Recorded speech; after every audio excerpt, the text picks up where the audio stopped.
जय राधा माधव कुंज बिहारी गोपी जन वल्लभ गिरिवरधारी।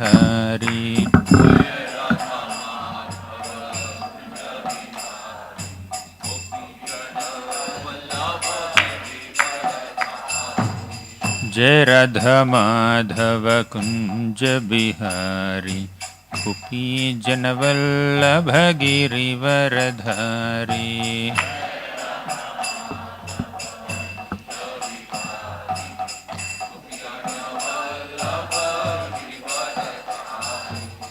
यशोदनंदन ब्रज जन रंजन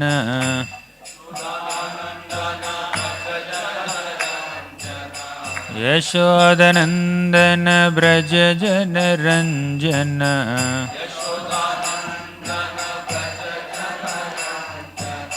यशोदनंदन ब्रज जन रंजन।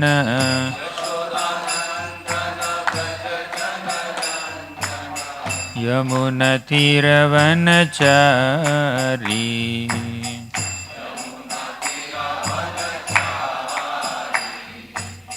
यमुना तीरवनचारी।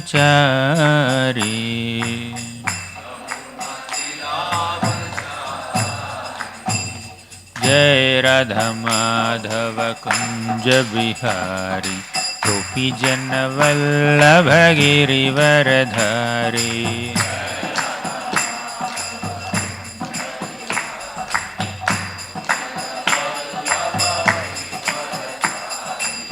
जय राधा माधव कुंज बिहारी गोपी जन वल्लभ गिरिवरधारी।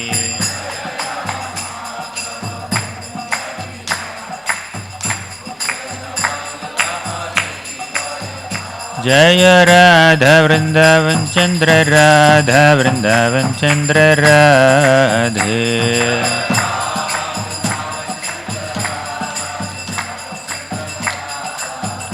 जय राधा वृंदावन चंद्र राधा वृंदावन चंद्र राधे।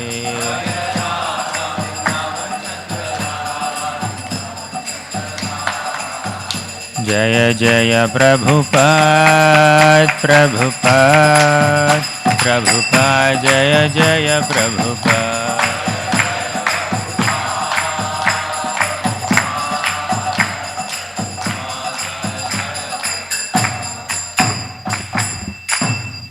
जय ओम विष्णुपाद परमहंस परिव्राजकाचार्य अष्टोत्तर शत श्रीमद् हिज डिवाइन ग्रेस अभय चरणारविंद भक्तिवेदांत स्वामी प्रभुपाद की जय। ओम विष्णुपाद परमहंस परिव्राजकाचार्य अष्टोत्तर शत श्रीमद् हिज डिवाइन ग्रेस भक्ति सिद्धांत सरस्वती ठाकुर प्रभुपाद की।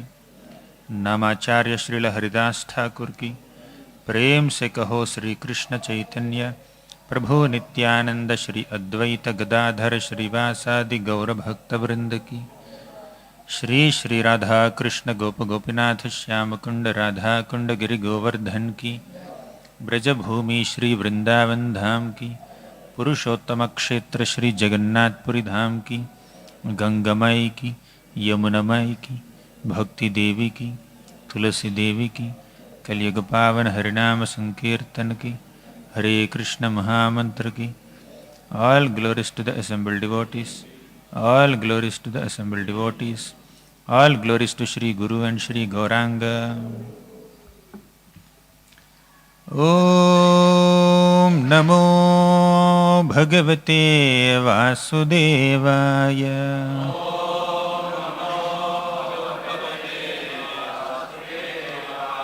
Om Namo Bhagavate Vasudevaya.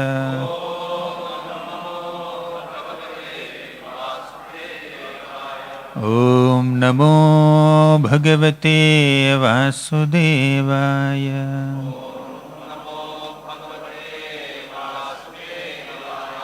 Om Ajnanatimmirandhasya Jnananjanashalakaya चक्षुरुन्मिलितं येन तस्मै श्री गुरवे नमः।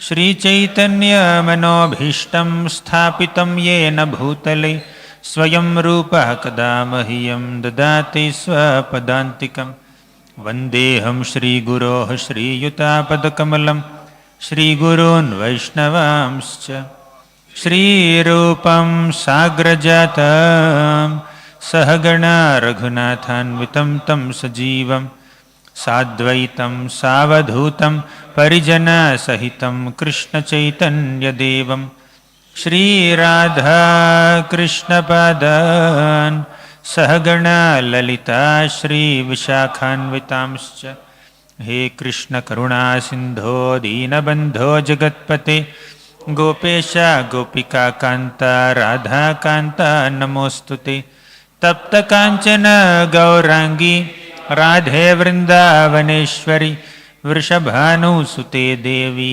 प्रणमामि हरिप्रिये वाञ्छाकल्पतरुभ्यश्च कृपासिन्धुभ्य एव च पतितानां पावनेभ्यो वैष्णवेभ्यो नमो नमः। नमो ॐ विष्णुपादाय कृष्णप्रेष्ठाय भूतले श्रीमते भक्तिवेदान्त स्वामिन् इति नामिने नमस्ते सारस्वती देवी गौरवाणी प्रचारिणे निर्विशेषा शून्यवादी पाश्चात्यदेशतारिणि जय श्री कृष्ण चैतन्य प्रभो नित्यानंद श्री अद्वैत गदाधर श्रीवासादि गौरभक्तवृंद हरे Krishna Krishna Krishna Hare Hare Hare Ram Ram Ram Hare Hare.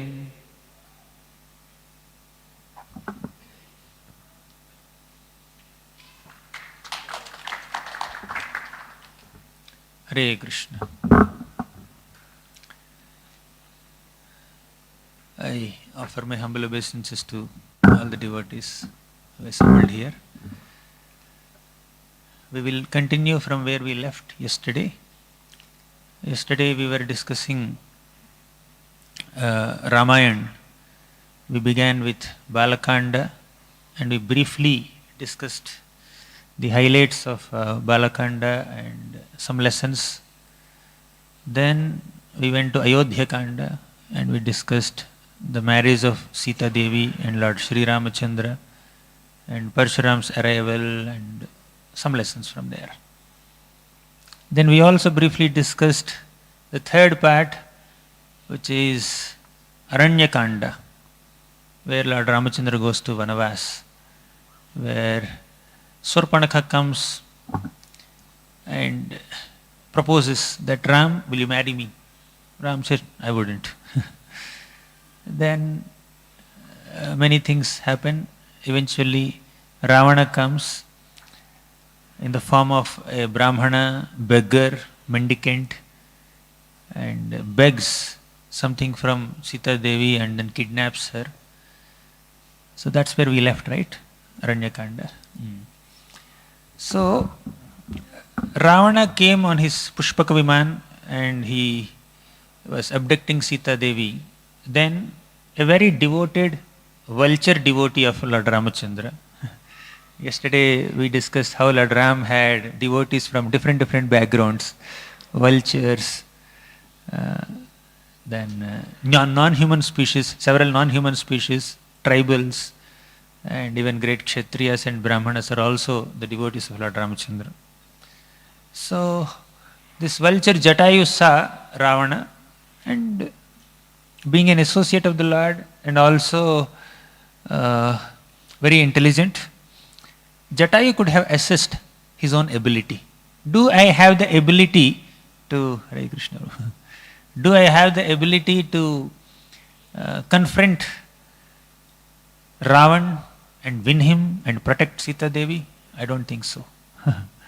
But still, emotion is greater than logic many times. When somebody is overwhelmed with emotions, especially devotional emotions, all logic and reasoning will go in the background. So Jatayu could have thought, I won't be able to confront, I won't be able to fight with Ravan and protect Sita Devi. At least let me be alive and give this news to Ram, instead of trying to fight with Ravan and losing my life. Right? That would be a better choice, right? Obvious choice. But why not the obvious choice? Because emotions are there. I must do something to the best of my ability to protect Sita Devi from the clutches of this demoniac, cruel tyrant Ravana. Actually, Ravana was shameless. He could have done. He could have, if at all he wanted to kidnap, he wanted to abduct Sita Devi, he could have fought with Ram and Lakshman instead of coming in the disguise of a saintly person and doing some nonsensical activity. This tendency to accept some pure, trustworthy attires with a malicious intention is there since those days. If you see Krishna Leela, so many great demons came to Vrindavan to disturb the peace of Vrindavan, and they came in very innocent forms. Vatsasur came in the form of an innocent calf. So who would doubt a calf? Who would doubt the intentions of a calf? Calf is so trustworthy, very sweet and very cute and whatever you may call. Anybody would like to play with a little calf. But Vatsasur came in the form of a calf with a malicious intention to kill Krishna. Then we have Putana, hideous demoness. She came in the form of a motherly lady. Who would suspect a mother that she will give poisonous milk to a child? As soon as Putana entered the room of Krishna, just few days old baby, he just saw Putana and for a moment he thought Rohini Mata has come. So her attire resembled Rohini Mata. So Putana came in a trustworthy character with a malicious intention. Similarly, we see the example of Indra. Indra came in the form of a sannyasi. To do what? To disrupt the sacrifice of Prithu Maharaj, another great devotee. He did not come in the form of Indra just to fight with Prithu and defeat him if at all he wants to establish his position superior to Prithu. He came in the disguise of a sannyasi, mendicant. And to do what? To steal. To steal the sacrificial horse and disturb the sacrifice of Prithu Maharaj, which is actually worship of Vishnu. Doesn't Indra know this? Indra definitely knows this. Indra definitely knows that yajna is meant to please Lord Vishnu. And here is Prithu Maharaj who is performing this yajna for the pleasure of Lord Vishnu, for the prosperity of citizens, but Indra paid no heed to it. Indra just came in the form of a sannyasi. He was stealing the sacrificial horse, and Prithu Maharaj's son comes and retrieves the horse. Did Indra stop there? No, he continued to attempt in the form of another sannyasi. He wanted to steal the sacrificial horse. When somebody is failing in one's attempt to do an activity, he may continue to do that activity with determination. We call him, wow, wonderful, amazing. But when somebody is doing a nefarious activity, ill-motivated activity, and is failing in that attempts, he should at least have some common sense to understand, I am trying to do something wrong, and I am not being successful in doing this wrong thing, let me just keep quiet. It's an indication that I should not be doing it. But he is repeatedly attempting. So many people wear this trustworthy attires, sannyasi attire, or calf attire, or a mother attire. What else? In Krishna Leela, there are many other people also who came. Arishtasur came in the form of a bull. And Pralambasur came in the form of a cowhead boy, little child. Mayasur came in the form of another cowhead boy and stealing all the little gopas who are playing the role of sheep. Like that, in the universal history, we have seen so many demoniac people, tyrants, accepting very trustworthy, saintly attires to do their nonsensical activities. And in this current episode of Ramayana, Ravan also came in the disguise of a mendicant, beggar, brahmana, sage. And Maricha came in the form of a deer. Very innocent, but malicious intention. When there is a lot of gap between the attire and attitude, that is hypocrisy. Ultimately, our actions, emotions, and expressions should match. Emotion, internal, at the mind level. Expression, verbal level. action, physical level. So what we think, what we say, what we do should be in sync with each other. That should be in sync. The more there is sync and harmony between these three, words and actions and thoughts, the more a person can be called honest person. Of course, immediately one may not be able to come to that level of purity, but at least there should be an attempt in that direction. Let me just desire to do only right things. Let me speak only right things. Let me act in a right way. At least there should be an attempt in that direction. One may have a lot of weaknesses. Bhakti Siddhanta Saraswati Thakur says, one may have a lot of weaknesses and some shortcomings. One wants to come to an ideal platform of behavior or thought, but he may not be able to do it because of past impressions. But he's trying, sincerely trying. Then you cannot call him a hypocrite. He has some weakness and shortcomings. It will take a while for them to improve, grow. That's fine. But there is no intention only to improve. There is absolutely no intention to come to the ideal standard, but there is an intention to deceive people, to cheat people, to present oneself as a saintly person while maintaining, hypocritical tendencies within. So that such kind of mentality, we need to understand. It has people who have that mentality have a long way to go. When will purification happen? When that mentality is there, God knows. But a sadhaka is one who is not perfect. Sadhaka has 100 different imperfections. But who is a sadhaka? One who has a sincere desire to grow, improve. He's not up to the mark, he wants to go there. Slowly, gradually. Okay, by fighting, struggling with all the shortcomings one has. Anyways, let's come back to Ramayana. So once we start discussing on one lesson, we'll just go deep into that. Storyline will go in sideline. So Ravan came in disguise and he kidnapped Mother Sita, and Jatayu tried to kill Ravan, but he himself was killed and he fell down. Then meanwhile Ram and Lakshman came back to the hermitage and they did not find Sita Devi. Ram became very anxious. Ram is in intense separation from Sita Devi.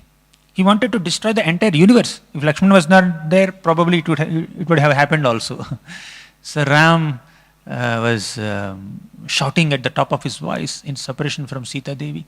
Eventually he found Jatayu. And here is a place where Ram just slightly deviated from his role as a human being and showed his godhood directly. He gave liberation to Jatayu.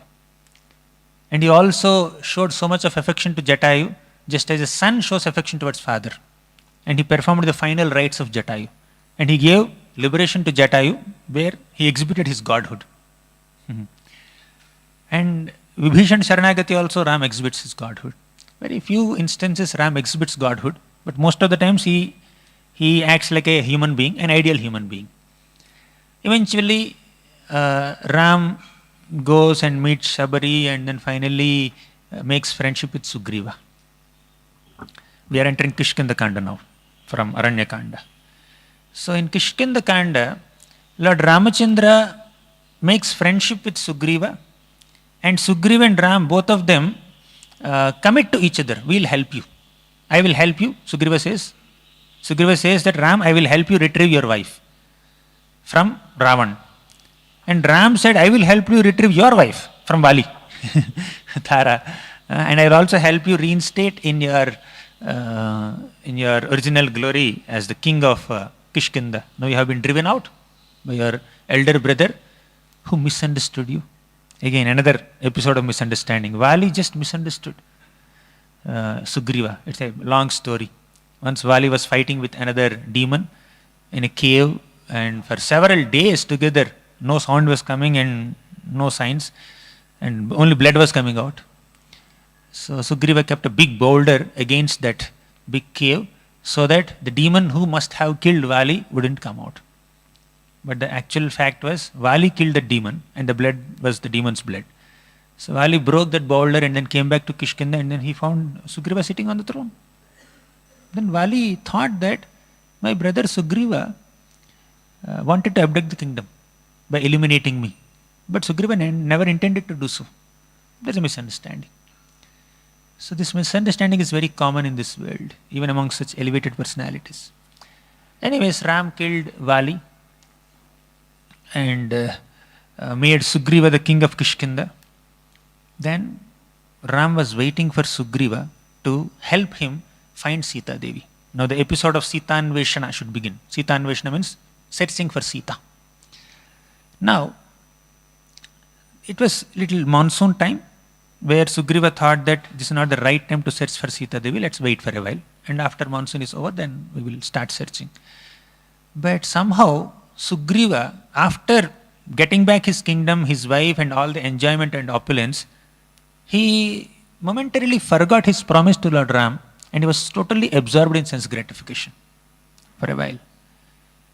Sometimes when we get a sudden access to material prosperity and material opulence, we may get distracted from our devotion to the Lord. This is the nature of an average struggling sadhaka. When devotees are at the level of gopis and vrajavasis, of course, there is absolutely no deviation. They are totally ananyas chintayanto mam ye janaha paryupasati ramya kachidupasana vrajavadhu vargyenaya kalpita. So there is absolutely no deviation or distraction in the worship and in the surrender and in the service of a very elevated and advanced devotee. But average sadhakas are sometimes prone to distractions and deviations, especially when they have access to material opulence and austerity. Therefore,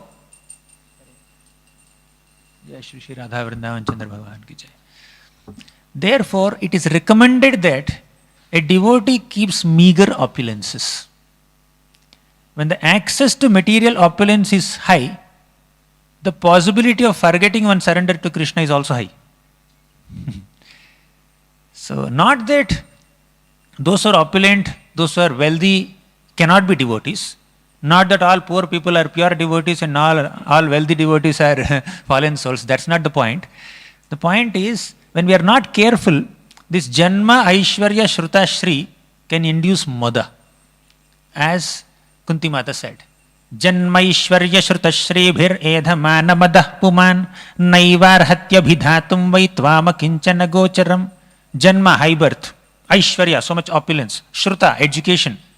Scholarship. Shri, beauty, physical beauty.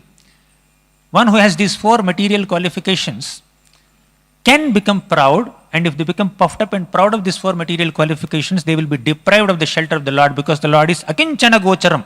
One who is very merciful to those people who are completely materially impoverished. Not externally poor, but although they have a lot of possessions, they don't have possessiveness. Having possessions is not wrong. Being possessive about these possessions is wrong. Being very proud of one's privileges and possessions and positions is wrong. That will deprive one of mercy of the Lord, because the Lord is Akinchana Gocharam. And Sugriva was momentarily distracted. And again, Sugriva never wanted to cheat Ram, by the way. We should see Sugriva's intentions. He never wanted to cheat Ram. Somehow, after getting access to his opulence after a long gap, so far he's just moving around in mountains. He was going all over the world out of fear of Sugriva. Finally, he found one mountain, Rishamukha mountain, where Vali did not have access. Therefore, Sugriva was sitting in mountain for such a long time. So when you're fasting for such a long time, suddenly you get a feast, you tend to overeat. Right? So there is a tendency to overeat. That's what Sugriva is doing. But Sugriva never wanted to cheat Lord Ramachandra. We need to respect his good intentions. At the same time, we should learn what not to do from his distracted mindset. So he forgot. Then Lakshman became very angry. So Lakshman came to attack Sugriva. Then Sugriva felt very scared, and Tara comes in between, and then it's a long episode. Finally, Sugriva says, "Oh Lord Ramachandra, I'm really sorry for this delay that has happened. At once I will dispatch all my soldiers in all directions." Actually, there's one thing that we need to learn from Sugriva. Very important lesson. When Sugriva met Ram for the first time, Sugriva and Ram made friendship. And Sugriva offered a seat to Lord Ramachandra. Ram, please sit. And Sugriva also sat. But Sugriva did not offer a seat to Lakshman. And Ram noticed it. Hanuman also noticed it. Hanuman immediately broke a tree and then made a small seat out of tree trunk, some say stone also, whatever it is. Basically, Hanumanji arranged for a seat and offered it to Lakshmanji. So you can serve the Lord, but if you fail to serve the devotee of the Lord, Lord will take it more seriously. Lord may forgive offenses towards oneself, but Lord will take the offenses done towards his devotees more seriously. Sugriva thought that me and Ram are friends, we are on an equal level. And Lakshman is a servant of Ram, therefore his standing is perfectly alright. That's the mood Sugriva had at one point. So then Ram thought that let me teach a lesson to this Sugriva. When Sugriva went to fight with Vali, Ram promised that I will kill Vali and I will protect you. But Ram did not kill Vali. And Sugriva was completely smashed with the blows of Vali, and he came back almost half dead. He came back to Ram and said, Ram, you promised that you will help me, you will kill Vali, but you never did so. Then Ram said, I could not figure out who is Vali and who is Sugriva. Both of you are looking alike. He is the Paramatma, he is the Supreme Personality of Godhead. Can't he recognize? Will he get confused between two souls? Two bodies? So Ram had the ability to recognize who is Vali and who is Sugriva, but purposely he did not kill Vali. Then Lakshman came with a garland. Okay, so this is garland. You wear this garland, Sugriva, then Ram will be able to recognize you. Then Sugriva said, okay, fine, let me do it. Sugriva bent his head low. When somebody is offering you garland, you have to bend his head low, right? So Lakshman is the Guru Tattva. So Sugriva bent his head low, bowed down in front of Lakshman and received the blessings of Lakshman in the form of this garland. Then Ram killed Vali. So yesterday we discussed that Lakshman misunderstood Bharat and Sita Devi misunderstood Lakshman. Then finally Ram kind of apparently doubted Sita Devi.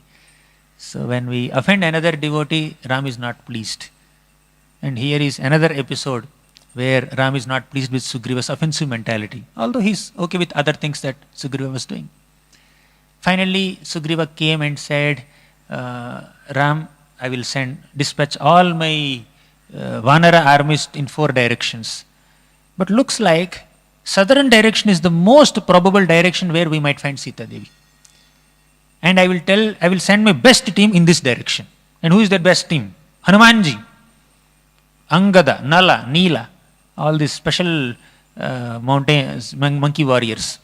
So Hanumanji was sent in that direction, and Sugriva also completely understands that if at all a Vanara has to find Sita Devi, that must be Hanuman only. He had that much trust on the power and efficiency of Hanuman, and even Ram also trusted Hanuman. Ram gave his special anguliya, ring, to Hanumanji only. Hanuman, you please accept this. When you find Sita Devi, you please speak these things. Ram also shared some private moments that he had with Sita Devi with Hanuman, and Hanuman was carrying all the memories and also the description of Sita Devi as spoken by Lord Ramachandra. In those days there were no selfies where Ram had a photograph here, okay, I am sending you on WhatsApp, just see this and then find out who is the person. So then Hanumanji only had the description of Sita Devi and an ornament given by Ram. So he went in the southern direction.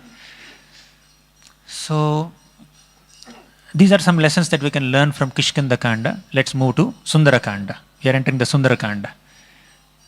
So Hanumanji's party searched everywhere for Mother Sita, and they finally came to the shore of this ocean. This big ocean, gigantic ocean, which is 100 yojanas wide. There they were thinking that we searched all over the land and finally we came to the shore of the ocean. Where is the possibility of searching ahead? Looks like we failed in our mission. And if I go back, Sugriva may kill us, may punish us at least. Even Angad said, Angad is the son of Vali, he was the prince of Kishkindha Kshetra, so he also felt that Sugriva might kill me. Sugriva might take this opportunity to kill me. So they were very morose, very despondent, very disappointed. So at that time they found one great vulture, Sampati. Sampati was the brother of Jatayu. So Sampati saw these despondent monkeys and they were discussing about Sita Devi. And Sampati had a great vision, although his wings were burnt because once Jatayu and Sampati had a competition. They were flying so high and high in the sky. And at one point the sun's scorching rays were burning the wings of these vultures. Then Sampati just protected Jatayu with his own wings, and Sampati fell down on the bank of this ocean and Jatayu was protected from the sun's scorching rays. So Sampati told that, I can see that Sita Devi is on the other side of the ocean with Ravana. Ravana abducted her.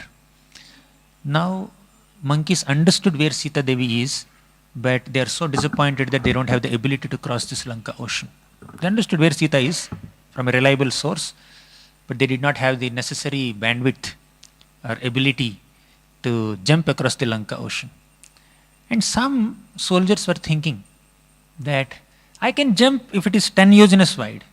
I can jump 20 yojanas. I can jump 30 yojanas, 40. So like the different monkeys were giving different proposals about their capacity. Then Angad said, I can jump even 100 yojanas, but I don't have the ability to come back. I can't do a return jump. Monkeys don't fly. Monkeys just jump. One long jump. One long jump of 100 yojanas. One yojana is 8 miles. So 800 miles wide ocean they have to do in one jump, one long jump. So nobody felt capable of doing it. Everybody was morose. Then Jambavan came and said, Hanuman, only you have the ability to do so. Hanuman also was despondent. He was also very disappointed and discouraged at the big task at hand. Sometimes, although we have the ability to do a service, we may not have the confidence to do that service. We may not have the sufficient motivation and encouragement to do that service. And a guru is a person who gives that necessary encouragement and motivation and confidence to render that service. Hanumanji was well equipped with the ability to jump across the Lanka ocean, but Hanuman did not have the remembrance of his own powers. Then Jambavan glorified Hanumanji. When you speak very encouraging words, positive words, and motivating words, that will help people perform according to their ability. That will help people even go beyond their ability to perform service of the Lord. But when we speak negatively, when you speak very discouraging words, demotivating words, that will even decrease the efficiency of the people. They won't be able to do things that they are ordinarily able to do also. Therefore, let's not speak very discouraging words. Of course, when there is a genuine fault, and it's a responsibility of a superior to point out that fault just to help the other person. But in general, our tone has to be more encouraging and positive rather than discouraging and negative. And this genuine appreciation given by Jambavan empowered Hanuman. Hanuman felt empowered. He had that power, but he did not have the necessary encouraging words to tap that power. So Jambavan did it. This is the role of a guru. When we are trying to guide people in Krishna consciousness, we need to try to see the positive side of the person and then try to encourage them, fan the spark so that they can render service to Krishna with more dedication and commitment. But when we are too rough and rude and harsh and negative and demotivating, discouraging, overly focusing on the faults of people rather than recognizing their good qualities, then they may not feel sufficiently inspired to continue on the path of bhakti. But that does not mean we endorse self-evident faults in a person. We cannot approve the faults, but at the same time, we should not fail to recognize their good qualities, their potential. So Hanumanji received these encouraging words and empowerment from our dear Jambavan, and he started expanding his size. He started boasting about himself. I am so powerful. I am powerful like Garuda. I can circumambulate the Sumeru mountain. I can circumambulate the entire universe. I can jump across this 100 yojanas wide ocean. I can find Sita Devi. and I can kill Ravan, I can destroy Lanka, I can come back and give this good news to Lord Ramachandra. He started boasting about himself. And all the Vanaras, seeing this confidence and boasting of Hanumanji, they felt very encouraged. They also felt very happy. And they felt reassured and confident that Hanumanji will be able to do it. When a Vaishnava speaks about himself that I will do this, I will do that, it's not pride. Or it is not supposed to be pride. I am not speaking about struggling sadhaka bhaktas. I am speaking about a genuine advanced Vaishnava. So when they say something great about themselves, it's not pride. It is giving a sense of reassurance to the despondent devotees, other Vaishnavas. Hanumanji spoke very high about himself. He was boasting about himself, bragging about himself, not out of pride, but just wanted to give confidence and reassurance to all the other Vanara soldiers. He wanted to give them some confidence that, yes, Hanumanji will be able to do it. He wanted to give them some happiness. Just like when Parikshit Maharaj saw this cow and bull in the first canto of Srimad Bhagavatam. This Kali, personality of Kali is trying to trouble the cow and bull, which is Dharma and Drona. Then Parikshit Maharaj immediately came there and said that I am a descendant of Pandavas, I am descendant of Kuru dynasty. My grandfathers are personal associates of Lord Krishna. When I am personally standing here with such a great background, how can a bull struggle like this because of this Kali? I will kill him. Even if someone who even if the person who has troubled you is a Devata, I don't mind, I can kill him. So basically, Parikshit Maharaj also boasted about himself. But that boasting is only to give a reassurance and sense of security to this cow and bull, while being a representative of the Pandavas and Krishna. So what induces a positive pride in a Vaishnava is one's subservient nature, subordination towards the glorious parampara behind, towards the glorious Acharyas and the Supreme Lord Krishna himself behind. Here, Hanumanji boasted not on the power of his own strength, but he was boasting, saying that I am like a Ramaban. I am just an instrument in Lord Ram's mission. When Ram wanted to accomplish something and he engaged me as an instrument, I must be successful, because he is attributing that success to Ram only. In doing so, he is saying that I am an efficient tool, I can accomplish this, just to give confidence to all these Vaishnavas. So even when a Vaishnava, genuine Vaishnava, boasts about oneself, that is only to give confidence and reassurance to discouraged Vaishnavas and despondent Vaishnavas, and also that is one's confidence on Krishna, confidence on the Lord Ramachandra. I am a representative of the Lord, I am not a replacement for the Lord. I cannot accomplish this task on my own. I will be able to accomplish this task only on behalf of the Lord, because the Lord desired it will happen through me, not by me. Okay? I am just an instrument in Krishna's hands, Ram's hands. I am like a Ramaban. I forgot the Sanskrit. Yatha Raghava Nirmukta. I forgot that Ramayana sloka. Raghava Nirmukta means that arrow which is released by Raghava, that will never see any failure. I am like that, an arrow. That Shara means an arrow. I am like a Shara which is released from the bow of Lord Ramachandra, Lord Raghava. So definitely I will not fail in this mission. This same Hanuman who boasted about himself to encourage all these despondent Vanaras, after he crossed the Lanka ocean, what did he speak in front of Sita Devi? I am just fast forwarding the story, not fast forwarding, I am just going little ahead in the story. I will come back to this point after a few minutes. When Sita Devi saw Hanumanji and said, Hanuman, you are so powerful. You could effortlessly cross this Lanka ocean and come here. I doubt whether Ram will be able to do it. Lakshman will be able to do it. Sugriva and all the other Vanara soldiers, will they be able to cross this Lanka ocean like you?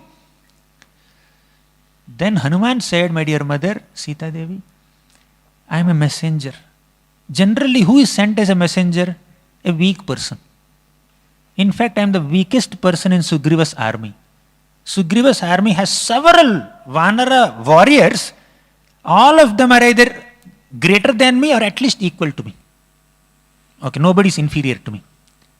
And is there any sync between what Hanuman said on this shore of the ocean and the other side of the ocean?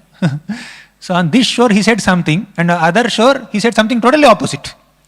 It's not that Hanumanji is inconsistent in his words. It's not that Hanumanji is speaking lies. Hanumanji is very consistent in reassuring and satisfying the other Vaishnavas. Here, Vanaras were despondent and discouraged. To encourage them, I need to boast about myself. There, Sita Devi is very despondent and discouraged and very anxious. To reassure her, to encourage her, to give her confidence, I need to humble myself, not boast about myself here. You see, whether a devotee boasts about oneself or humbles oneself, the intention is to serve the other Vaishnavas. If that is the pure intention, then we need to consider that pure intention rather than judging a person by one's actions and words. Emotions are ultimately more important than expressions and actions. Expressions and actions are just manifestations of one's genuine emotions. And here, Hanumanji had a genuine emotion of pleasing Sita Devi, encouraging Sita Devi, and earlier, encouraging the Vanaras. Therefore, he said that I will definitely be able to find Sita Devi. So all the Vanaras felt very happy. Very good, thank you. They gave their blessings and good wishes to Hanumanji, and Hanumanji leaped. He soared in the sky. Then, and just the moment of Hanumanji just jumping across this Lanka ocean, that moment is described very elaborately by Valmiki in Sundara Kanda. In fact, of all the parts of Ramayana, Sundara Kanda is the best part.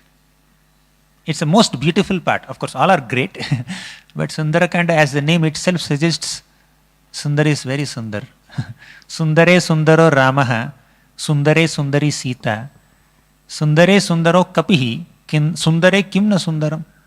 In one purport, Jiva Goswami quotes this line, Sundare Kimna Sundaram. What is not Sundar in the Sundara Kanda section of Ramayana?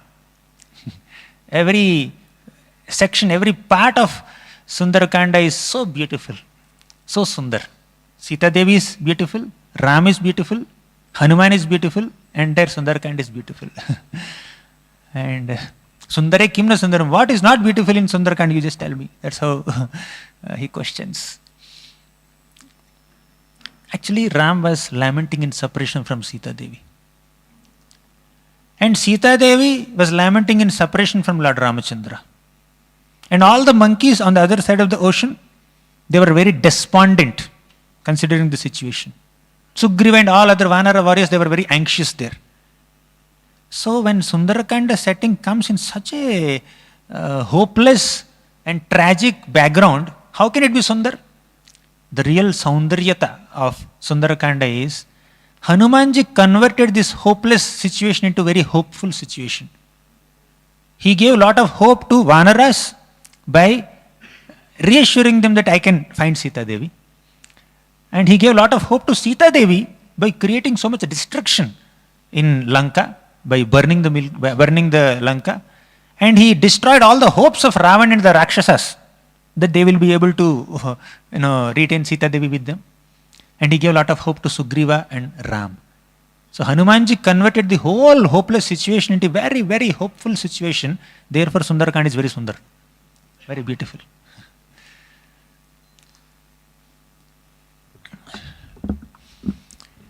Hanumanji was jumping, and as soon as he soared into the sky, just within few minutes into the sky, a great mountain just emerged from the normal ocean, from the salt ocean here, sorry, from the ocean, and that mountain was Mainaka.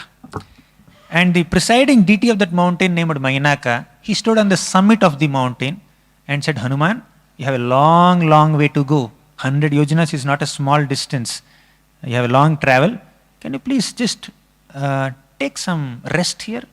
Take some rest, relax. And after some time you can move ahead.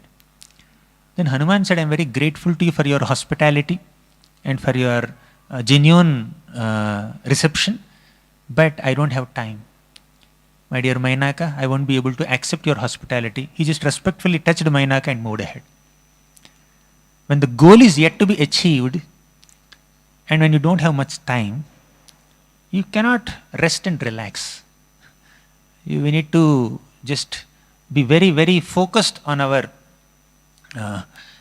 service, and we should never take breaks, or we should never be inconsistent or irregular in our service, because time is less.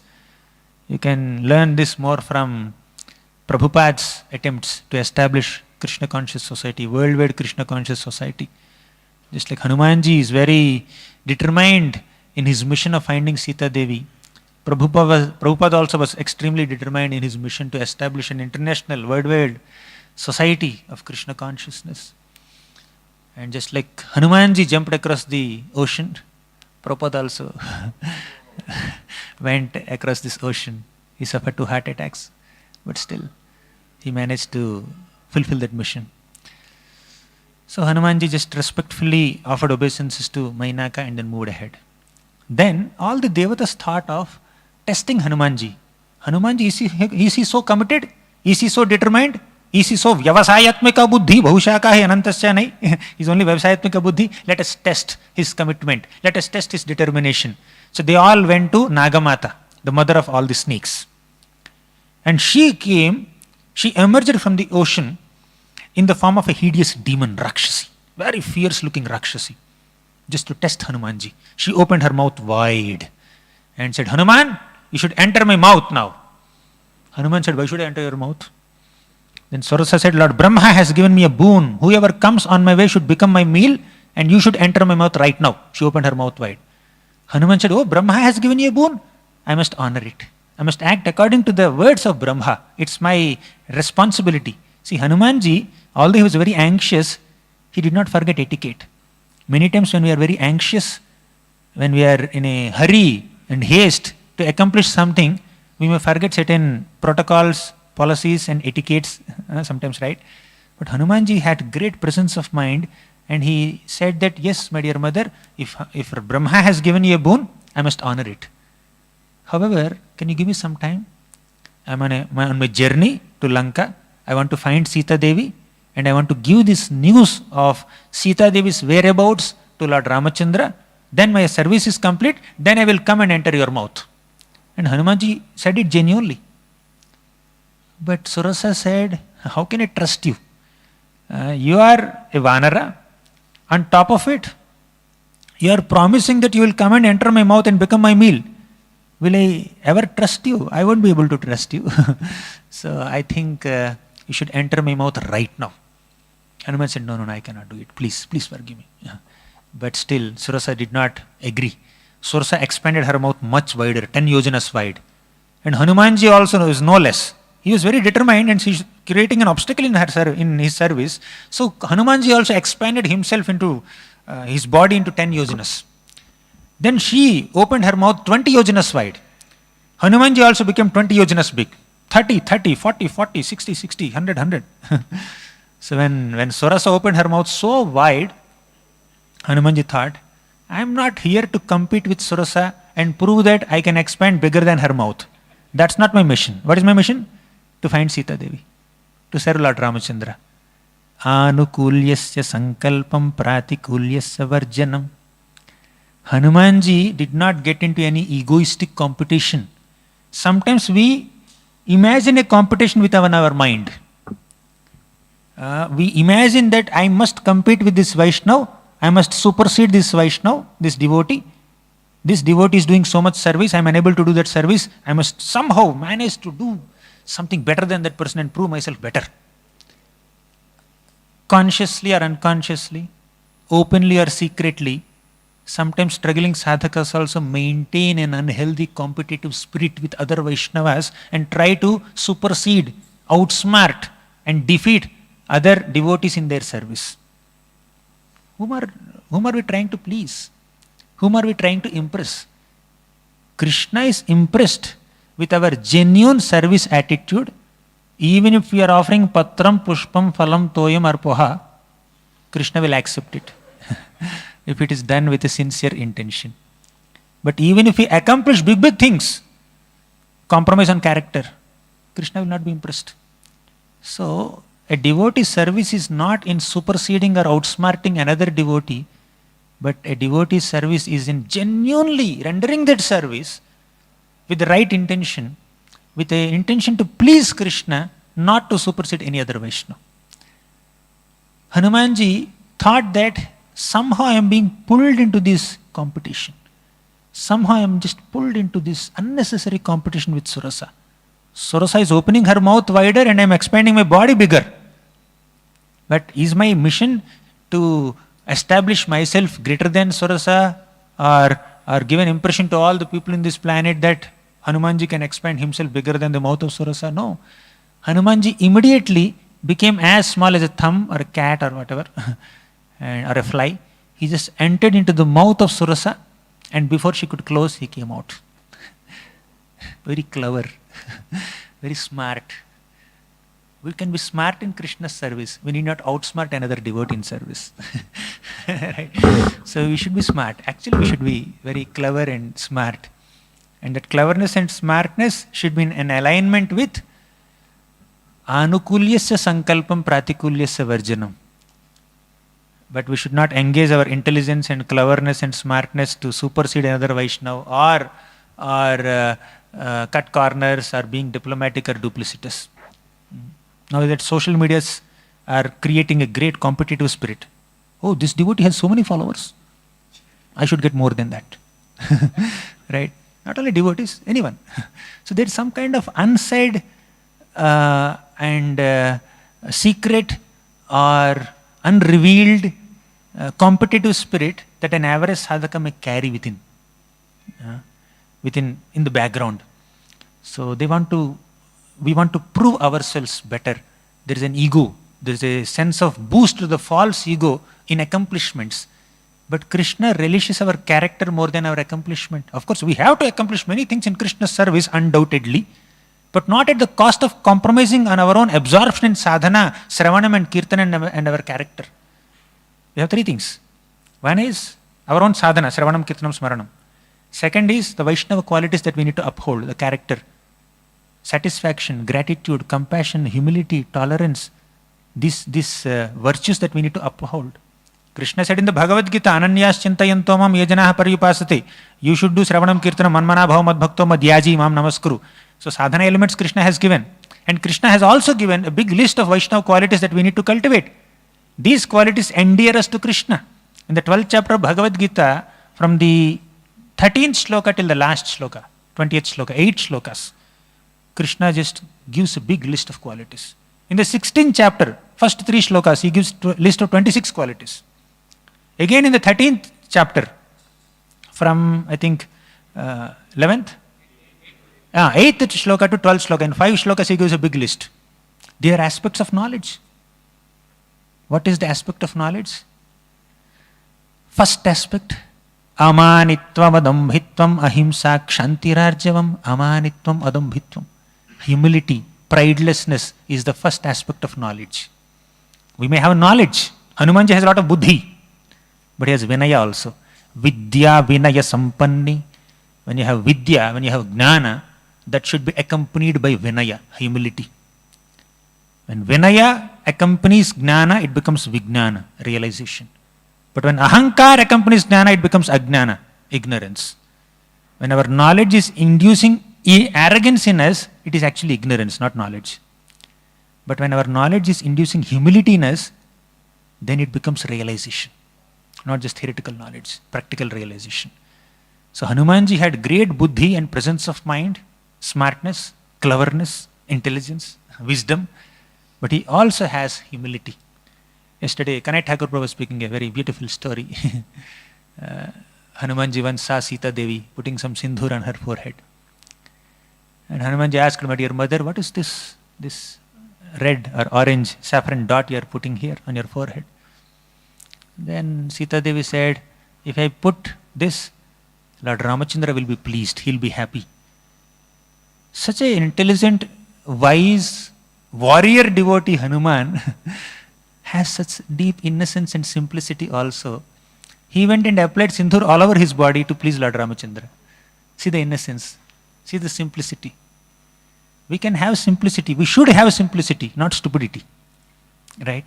So simplicity and stupidity are different. We are not into foolishness. We should be intelligent, but at the same time we should be simple-hearted. That rare combination is Hanumanji. So Hanumanji thought that let me not just be pulled into this unnecessary egoistic competition. Let me not attempt to establish myself greater than Surasa. Let me just humble in front of her. So he humbly fulfilled her demand. He said, my dear mother, you told me that I should enter your mouth and I entered your mouth. So please allow me to do my service. Then seeing the presence of mind and cleverness of Hanumanji, Surasa said, my dear Hanuman, I bless you. May you be successful in your attempts. When you are intelligent and humble, you will get blessings. But if you are intelligent and arrogant, you will get curses. So which is more important, intelligence or humility? Having intelligence is great, right? But if that intelligence or wisdom or cleverness is accompanied by humility, we become recipient of blessings. Lord Chaitanya Mahaprabhu did not author so many books, but he inspired authors like Rupa Goswami and Sanatana Goswami. But he himself authored 8 shlokas, Sikshashtakam. In this Sikshashtakam, Mahaprabhu established the 7 effects of the chanting of Krishna's glories, Sri Krishna Sankirtan in the first shloka. And in the second shloka, Mahaprabhu said that although holy name is so merciful, so powerful, Nam Nam Akari Bahudhani Sarva Shakti, all Shaktis are there in holy name. So Krishna's Swarupa, his personal form, has so many potencies, and all the potencies are present within the Mukhya Nam, means the important main names of, primary names of Krishna also, like Madhava, Govinda. And they are very merciful also, Kripa. But Durdaiva, I am very unfortunate. Why? Na anuragaha, there is no attraction towards these potent holy names, merciful holy names. How do we develop attraction towards the holy names of Krishna? How do we constantly chant the holy names of Krishna and access that potency and mercy that holy name has? Mahaprabhu, as a part of sadhana, or the prescribed process of chanting the holy names of Krishna always, he did not add yajna, dana, tapa, karma. Although they are pavanani manishina, he did not put all that in Sikshashtakam. Mahaprabhu did not keep giving charities or doing great scholarly philosophical shastric studies, or he did not keep all kinds of processes available under the Vedic landscape as a part of our sadhana. You know what he included? Only 4 things. Trinadapi sunichena, tarorapi sahishnuna, amanina manadena, kirtaniya sadaharihi. When will we be able to chant the holy names of Krishna always, or glorify Krishna always? When you say kirtaniya sadaharihi, that is kirtana. The kirtan is not only chanting. Of course, chanting the holy names is kirtan, definitely. Kirti means glory. Kirtan means to glorify. And that glorification can be done by body, mind and words. And that glorification can be glorification of not only name, but also Nama, Rupa, Guna, Leela. So, Krishna's glories are Nama, Rupa, Guna, Leela. You glorify Krishna's names, forms, pastimes and qualities. With your body, mind and words. All these are included. Our entire sadhana bhakti is included in this Kirtane Sadahari. Right? So, when will we be able to do that, Kirtane Sadahari? When will we be able to dedicate our body, mind, words in the glorification of Krishna's Nama, Rupa, Guna, Leela? When will we be able to dedicate our Hridvag Vapur Bhir Vidadhan Namaste? When we have humility. When we have tolerance. When we genuinely respect other devotees for whatever they are. And when we don't hanker for honor, to be honored by others. Then we will be able to chant the holy names of Krishna always. All these great accomplished devotees like Hanuman, Ambarish Maharaj, Parikshit Maharaj, Yudhishthir Maharaj, Dhruva Maharaj. Yes, they are accomplished in 100 different ways, but they are very humble at heart. Sometimes our accomplishments and achievements may make one arrogant, proud, look down upon others who are not as successful as ourselves in a material perspective, but a devotee is humble at heart. And that humility pleases the Lord. Anyways, Hanumanji is just moving ahead in his journey. This time he found Simhika. He was soaring across the sky, but somehow he couldn't move. He felt as if somebody just pulling him back. Then he realized that another demoness named Simhika was holding on to Hanuman's shadow and trying to pull him back. This is envy. Although we need to be humble and tolerant, we need not and we should not allow ourselves to get exploited by others. When somebody is very humble and down to earth and tolerant, such a person may be used like a doormat by people who have exploitative tendencies. So that's why I said you have to have simplicity but not stupidity. We have to be intelligent but we should not be foolish. When somebody is trying to pull us back and trying to discourage us or politically maneuver the situations and manipulate the situations to harm us in different ways, we need not say, I am humble, let me just do whatever he wants with me. No, we should protect ourselves, we should safeguard ourselves also. Hanumanji showed so much humility in front of Surasa, but Hanumanji destroyed Simhika.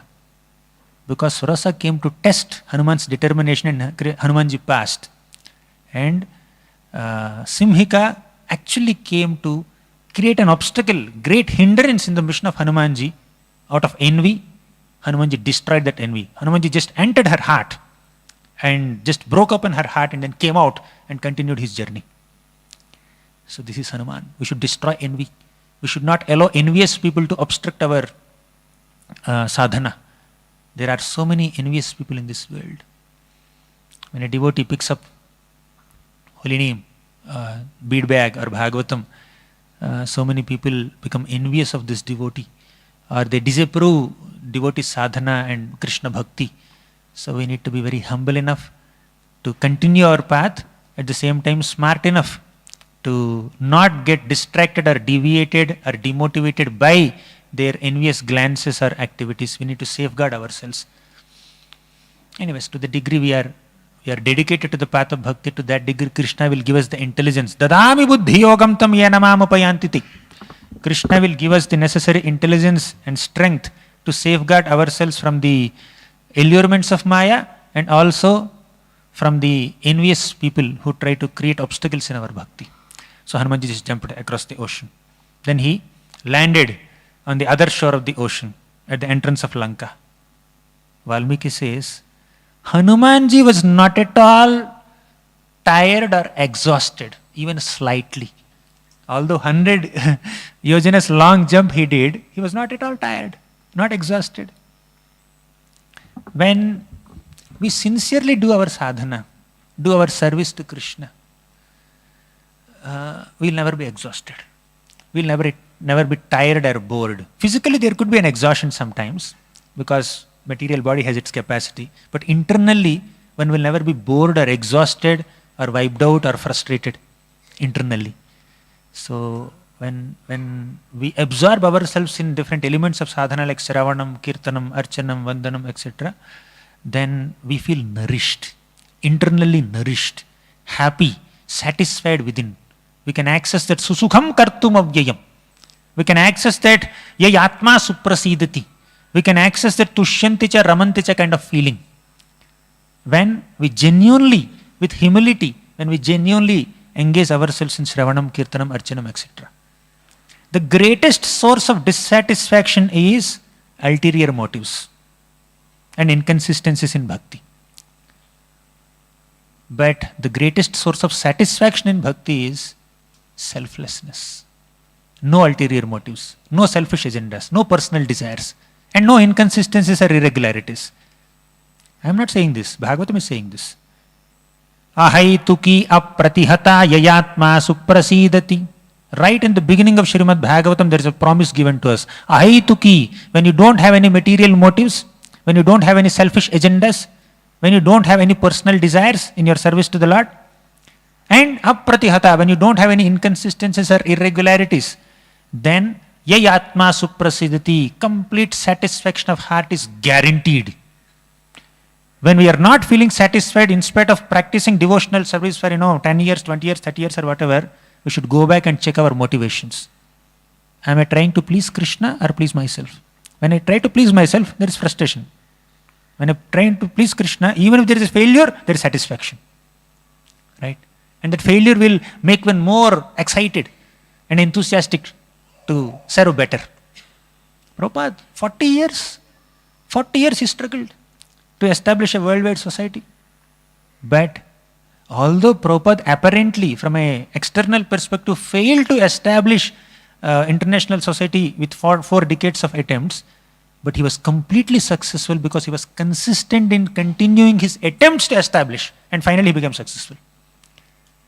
The success is not exactly in the productivity that we show or the performance that we show. The success is in maintaining the motivation and maintaining absorption in our own core elements of sadhana, Shravanam, Kirtanam. The success is in maintaining the taste and enthusiasm to render service. Hanumanji was not at all exhausted despite traveling 100 yojanas. Then at the entrance again, Lankini was standing there. And Lankini said, you cannot go inside. Hanuman said, I want to go inside. Then again, big dispute and fight, and Hanumanji just pounded her, overpowered Lankini, and Lankini collapsed and said, Brahma told me. Looks like all these ladies got special boons from Brahma. This Lankini said, Brahma told me that when a monkey overpowers me, when a Vanara overpowers me, that's the beginning of the destruction of Lanka. I will give you full blessings, you go and explore Lanka the way you want. So Hanumanji went inside, he went to Ravana's palace. I think it is 1 yojana wide or 8 yojanas wide, I forgot the figure, sorry. So it's very, very long palace. So Hanumanji entered the palace and started exploring, and he was seeing so many women there. Night time, the time for sense gratification for Ravana. People are just bringing all this wine, and so many Rakshasi Stris were there. They are just serving, and Hanuman just exploring and examining everybody for their faces, just searching for the features of Mother Sita. He's doing Sitanveshana. He's not trying to gratify his senses by relishing the forms of opposite gender, but he's searching for Mother Sita. So at a moment he thought that, what am I doing here? I'm a brahmachari. I'm exploring so many people here, but I'm searching for a woman. I must search amongst women only, right? Where else will I search? Intention matters. Then he felt that, okay, let me just continue searching for Sita Devi. Then finally Hanumanji found one lady who is very dignified, very decent, quite different from all the other ladies just lying there in various states of undress, and they are intoxicated, they are just lying here and there. And here is Ravana, he is also lying like this on a big bed, so many cuts on his body. Means cuts on the body of a Kshatriya are like ornaments on his body, because these many wars he fought and these many wounds he had, that means he is such a great warrior. So for a moment, Hanumanji felt little reverence towards Ravana. Although he is heinous in character, but he seemed very effulgent and very powerful. He was slightly appreciating. This is Kshatriya spirit, to appreciate the power of another Kshatriya. Then Hanumanji found one lady who is little dignified and decent and presentable, very much different from all the other ladies. Then Hanumanji thought, I found Sita Devi finally. Sita Devi is there. Hanumanji started jumping up and down and slapping his arms and kissing his tail, and then he is doing so many things, very natural for a Vanara.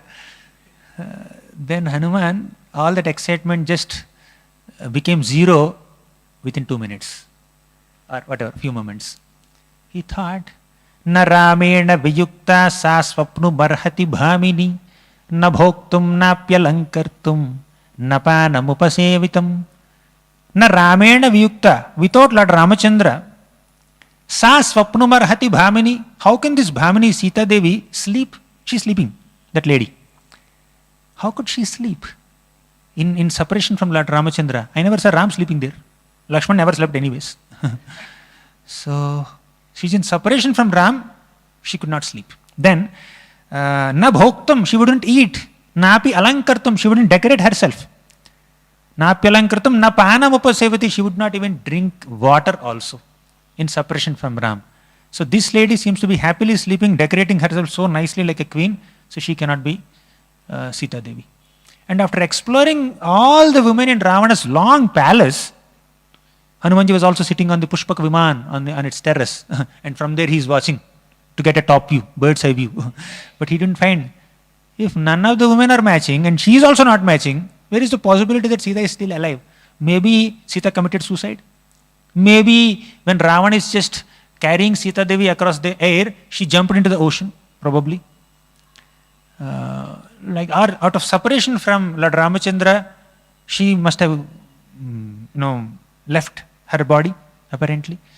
So he started feeling so bad and morose, and he was very disappointed. No Jambavan to encourage him. Sometimes we have access to some good motivation words and encouraging words, but sometimes we may not have access also.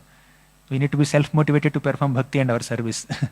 Right? We cannot always look forward for some external superimposition of inspiration to continue in our bhakti, but we need to be motivated from within also. So Hanumanji thought that if Sita dies, knowing this, Ram will die. If I carry this news to Sugriva, Sugriva will kill me and all the Vanaras will die.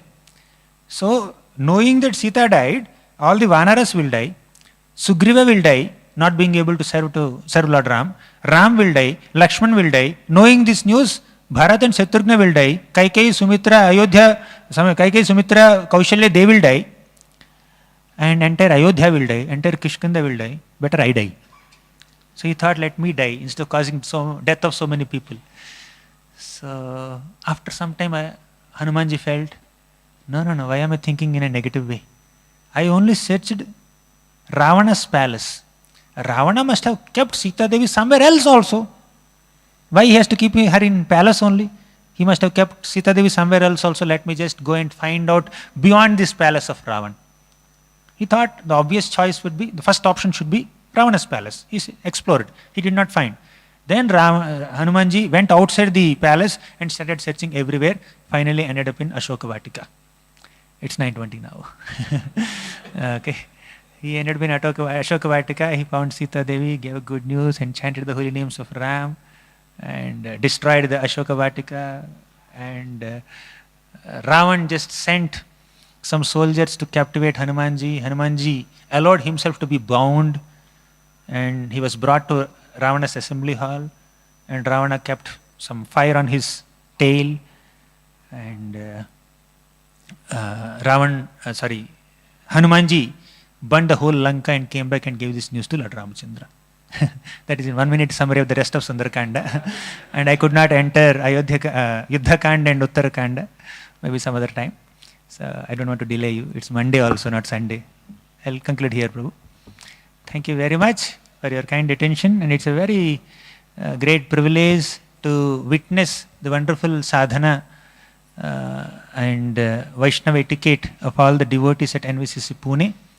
Last 2 days I had a great time being with devotees, receiving their hospitality and love and affection, especially Revatipati Prabhu's genuine love and affection and care and concern since several years really touched my heart in various ways. Very inspiring personality, and many other devotees here also, and the beautiful deities of Radha, Vrindavan, Chandra.